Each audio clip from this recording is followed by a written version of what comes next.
നിർമ്മല നിസ്തുല മറിയം റൂഹാരുളിയ വചനം ഉദരെ വാഹിച്ചൊരു മറിയം അമ്മേ കന്യക മറിയം.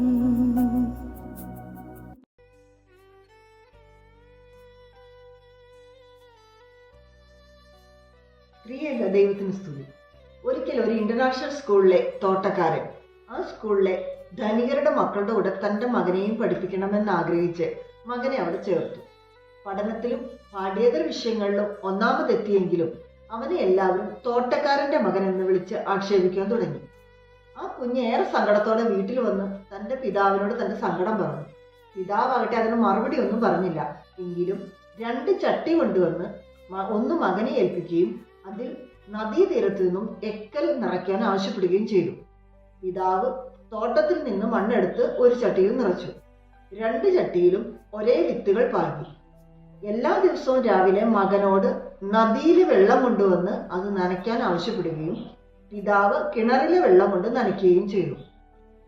കുറെ ദിവസങ്ങൾക്ക് ശേഷം 2 ചട്ടിയിലെയും വിത്തുകൾ മുളച്ചു. എങ്കിലും മകന്റെ ചട്ടിയിലെ വിത്ത് നല്ല കരുത്തോടെ വളർന്നു.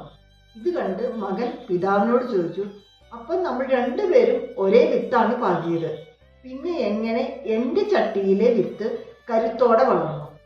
ഇത് കേട്ട് ആ പിതാവ് മകനോട് പറഞ്ഞു, മകനെ, നിന്റെ ചട്ടിയിലെ മണ്ണ് അത് എക്കൽ മണ്ണാണ്. ചെടികൾക്ക് വളരുവാൻ ഏറ്റവും അനുയോജ്യമായ മണ്ണാണ് എക്കൽ മണ്ണ്. താഴ്മയും വിനയവും കൊണ്ട് ഏറ്റവും അനുയോജ്യമായ ഒരു വിളനിലമാണ് നമ്മുടെ മാതാവ്.